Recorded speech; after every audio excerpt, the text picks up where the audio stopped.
नमस्ते, जय हिंद। देश दुनिया के खबरों के इस नए एपिसोड पर आप सभी का स्वागत है। जानेंगे बीते 24 घंटों में पूरी दुनिया में कौन से बड़े घटनाक्रम हुए हैं। उससे पहले हेडलाइंस, जहां वेनेजुएला पर कब्जा करने के बाद राष्ट्रपति ट्रंप ने ये कहना शुरू कर दिया है कि अब मैं वेनेजुएला का एज अ एक्टिंग प्रेसिडेंट काम करूंगा और जितने भी बड़े फैसले लिए जाएंगे इसमें ट्रंप की सहमति जरूरी होगी। दूसरी खबर पड़ोसी देश नेपाल से, जहां पर नेपाल के अंदर एक बार फिर राजशाही यानी कि मोनार्की की मांग तेज हो चुकी है, जो कि भारत के लिए आगे चल के अनस्टेबिलिटी ला सकती है। इसके अलावा सऊदी, पाक, तुर्की से बड़ी खबर सामने निकल के आ रही है, जहां पर कुछ दिनों पहले सऊदी और पाक ने जो डिफेंस पैक्ट साइन किया था, अब इसे तुर्की ज्वाइन करना चाहता है और ये भी भारत के लिए किसी बैड सिग्नल से कम नहीं। इसके बाद इसरो की तरफ से लॉन्च किए गए PSLV मिशन फेल रहा, जिसमें करीब 16 सैटेलाइट्स कैरी की जा रही थी। साथ ही वर्ल्ड इकोनॉमिक फोरम ने चेतावनी दी है पूरी दुनिया को कि साल 2026 में इकोनॉमिक क्राइसिस या फिर उस लेवल की इकोनॉमिक अनस्टेबिलिटी आ सकती है जैसा कि कोविड-19 के दौरान भी नहीं देखने को मिली। और इसके वजह पूरी दुनिया के अंदर चल रही अनस्टेबिलिटी, छोटे मोटे युद्ध, इन सब के पीछे बड़ा कारण है। तो जानते हैं, इस वीडियो की शुरुआत से लेकर के अंत तक सिर्फ नंबर्स और फैक्ट्स के बेसिस पर बात की जाएगी, कोई भी इधर उधर की बात नहीं। यदि आपको एपिसोड पसंद आए, वीडियो को लाइक, चैनल को सब्सक्राइब जरूर कीजिएगा, क्योंकि आपका ये छोटा सा काम आप तक ये इंपॉर्टेंट एपिसोड्स लाने में हमारी बड़ी हेल्प करेगा। तो पहली खबर अमेरिका और वेनेजुएला से सामने निकल के आ रही है, जहां पर ट्रंप ने अब खुद को एक्टिंग प्रेसिडेंट वाला रोल देना शुरू कर दिया है। दरअसल तमाम सोशल मीडिया प्लेटफॉर्म पर यह पोस्ट काफी ज्यादा वायरल हो रही है, जिसमें चर्चा की जा रही है और ये पेज एग्जैक्ट विकिपीडिया जैसा दिख रहा है, जिसमें ट्रंप ने वेनेजुएला को खुद का कार्यवाहक राष्ट्रपति बताया है। यह ऑपरेशन वेनेजुएला की सफलता के बाद ट्रंप की मोनरोए डॉक्ट्रिन का सबसे आक्रामक रूप है, जहां पर ट्रंप ने खुद चेतावनी दी है कि वेनेजुएला में अमेरिकी निगरानी 1 साल से भी ज्यादा समय तक चलेगी। उनका यह कदम चीन और रूस की प्रेजेंस को साउथ अमेरिका के अंदर कम करना और इन दोनों देशों की प्रेजेंस को यहां से बाहर निकालना सीधा उद्देश्य है। सिर्फ इतना ही नहीं, बल्कि ट्रंप ने वेनेजुएला के सरकारी फंड को फ्रीज करने के लिए नेशनल इमरजेंसी घोषित की है और मुदुरो गिरफ्तारी के बाद ये शायद वेनेजुएला के लिए काफी कठोर समय होगा। दूसरी खबर पड़ोसी देश नेपाल से, जहां पर नेपाल के अंदर एक बार फिर राजशाही की मांग तेज हो चुकी है और बड़ी बड़ी रैलियां नेपाल के अंदर शुरू की गई हैं, जिससे अभी कुछ दिनों पहले ही नेपाल के अंदर जेनजी का प्रदर्शन देखने को मिला और एक बार फिर कुछ ऐसा ही एक बड़ा प्रदर्शन हो सकता है। दरअसल नेपाल की राजधानी काठमांडू में कल हजारों की संख्या में लोगों ने सड़कों पर उतर करके पूर्व राजा ज्ञानेंद्र सिंह की वापसी और राजशाही की बहाली की मांग की है। यह रैली पृथ्वी नारायण शाह यानी शाह वंश के संस्थापक की जयंती के अवसर पर निकाली गई। वर्तमान में रिपब्लिक सरकार के खिलाफ बढ़ते भ्रष्टाचार और अस्थिरता के कारण नेपाली जनता में भारी असंतोष पैदा हो चुका है। मार्च 2026 में होने वाले संसदीय चुनावों से पहले यह प्रो मोनार्की लहर सरकार के लिए एक बड़ी चुनौती बन सकती है। और फैक्ट्स ये हैं कि नेपाल ने साल 2008 में राजशाही खत्म की, लेकिन पिछले 17 सालों में 13 सरकारें बदली जा चुके हैं और रैली में प्रदर्शनकारी राजा आओ देश बचाओ यानी कि राजा आओ देश बचाओ जैसे नारे लगाने शुरू कर दिए हैं। तीसरी खबर भारत के पड़ोसी देश पाक सऊदी के बीच हुए डिफेंस पैक्ट से सामने निकल के आ रही है, जो कि हूबहू नाटो जैसा काम करेगा। लेकिन अभी तक ये पैक्ट 2 देशों के बीच में था, लेकिन अब इसमें तीसरा देश यानी कि तुर्की शामिल हो सकता है। जी हाँ, दरअसल सऊदी और पाक के बीच में साइन किए गए इस डिफेंस पैक्ट का उद्देश्य यही है कि इन दोनों ही देशों में से किसी भी एक देश पर अगर कोई सैन्य कार्यवाही होती है तो दूसरे देश पर भी हमला माना जाएगा। यानी कि कल को सऊदी अरब पर इजराइल की तरफ से कोई कार्यवाही हो तो पाक सीधे सीधे कूद सकता है अपने ऊपर हमला मान करके, या फिर भविष्य में भारत पाक के ऊपर कोई सैन्य कार्यवाही करे तो सऊदी कूद सकता है। लेकिन सऊदी के पास कुछ खास हथियार नहीं है, पाक के पास कुछ परमाणु हथियारों के अलावा कुछ एडवांस हथियार नहीं है। लेकिन तुर्की की बात की जाए, तुर्की के पास काफी बड़ा जखीरा है और तुर्की पहले से ही पाक की मदद करता आया है और अब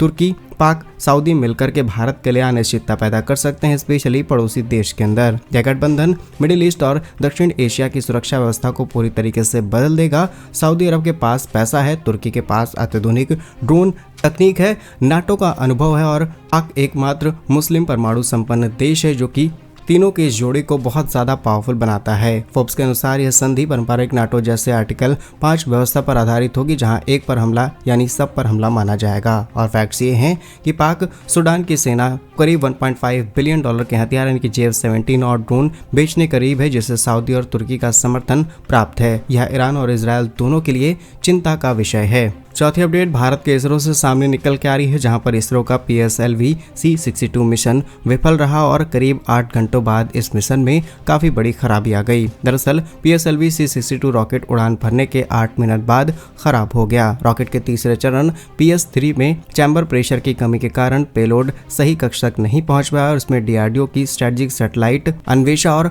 15 विदेशी सैटेलाइट शामिल थे। यानी कि हमारा एक सैटेलाइट और 15 विदेशी सैटेलाइट्स भारत को आसमान तक पहुंचाने थे, लेकिन यह मिशन फेल रहा। और फैक्ट ये है कि यह 16 सैटेलाइट का मिशन था। भारत की अंतरिक्ष सफलता पर यह काफी बड़ा धब्बा जैसा लगता है, जो कि वैश्विक सैटेलाइट लॉन्चिंग मार्केट में भारत की स्थिति को प्रभावित कर सकता है। दरअसल भारत बहुत ही कम बजट में सैटेलाइट्स पूरी दुनिया के लिए लॉन्च करता है और आगे चल के भारत के लिए ऐसे बड़े कॉन्ट्रैक्ट्स मिलते रहे हैं। भारत ने क्या रूस क्या अमेरिका सबकी सैटेलाइट लॉन्च कर रखी है, लेकिन ये एक चैलेंज भारत के लिए भविष्य में दिक्कत का कारण बन सकता है। पांचवी अपडेट की बात की जाए तो ईरान से सामने निकल के आ रही है, जहां पर ईरान के अंदर चल रहे प्रदर्शन को लेकर के अब चीजें और ज्यादा तेज हो चुकी हैं। जहां पर ईरान के अंदर अब अमेरिका का इंटरफेयर शुरू हो चुका है, क्योंकि स्टारलिंक जो कि एलन मस्क की कंपनी है, उसे कई सारी परमिशंस मांगी गई हैं और अब इस देश के अंदर इंटरनेट स्टोर करके यहाँ के लोगों के साथ डायरेक्ट अमेरिका कनेक्टिविटी बना रहा है और देश के अंदर का माहौल पकड़ करके जल्द अमेरिका यहाँ पर बड़ी कार्रवाई कर सकता है। ट्रंप ने मस्क से बातचीत की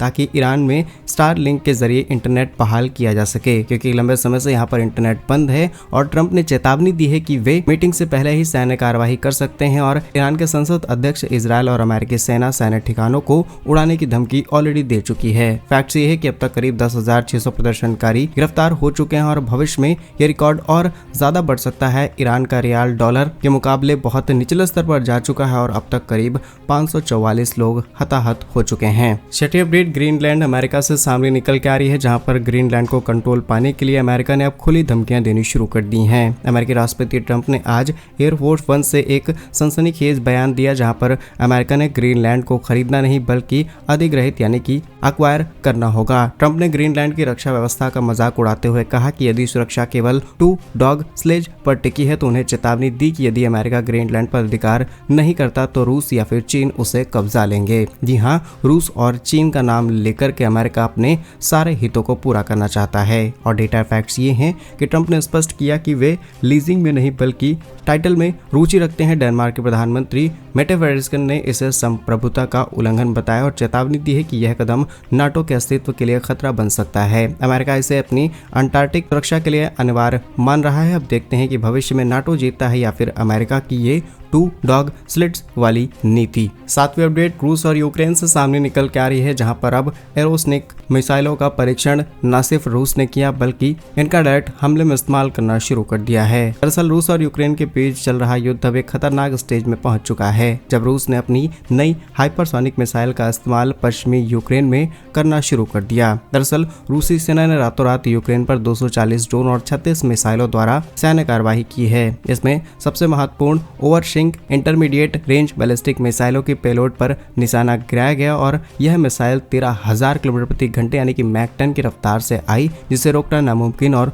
रूसी मीडिया ने दावा किया है कि मिसाइल केवल 11 मिनट में पोलैंड और 17 मिनट में ब्रुसेल्स नाटो के मुख्यालय तक पहुंच सकती है। कीव द्वारा किए गए इस घटना के बाद 4 लोग हताहत हुए और करीब 25 लोग घायल हैं। पुतिन इसे अपनी नई सैन्य ताकत और लाइव टेस्ट बता रहे हैं। 8वीं अपडेट इजराइल लेबनान से सामने निकल के आ रही है, जहां पर दोनों देशों के बीच लगभग सीज फायर हो चुका है। इसके बावजूद भी दोनों देशों ने सैन्य कार्यवाही कम नहीं की है। इजराइल और हिजबुल्लाह के बीच नवंबर 2024 में हुई युद्ध विराम के बावजूद भी आज इजराइल ने दक्षिणी लेबनान पर अब तक की सबसे भारी सैन्य कार्यवाही करनी शुरू कर दी है। इजरायली रक्षा बलों ने आज कफर हट्टा गांव पर करीब 10 से भी ज्यादा अधिक हवाई हमले किए। इजरायल का दावा है कि हिजबुल्ला वहां हथियारों के गोदाम बना रहा था, जो कि शांति समझौते का उल्लंघन है। नवंबर 2025 से अब तक इजरायल ने युद्ध विराम के दौरान 400 हिजबुल्ला लड़ाकों को साफ कर दिया है। लेबनान की सरकार ने दावा किया है कि उन्होंने लिटानी नदी के दक्षिण हिजबुल्ला में निहत्था कर दिया है। आगे चल के ये चीजें और ज्यादा बढ़ सकती हैं अगर दूसरी साइड से बदले लेना शुरू किया जाता है। 9वीं अपडेट बात की जाए 9th अपडेट की तो भारत और जर्मनी से सामने निकल के आ रही है, जहां पर आज प्रधानमंत्री मोदी और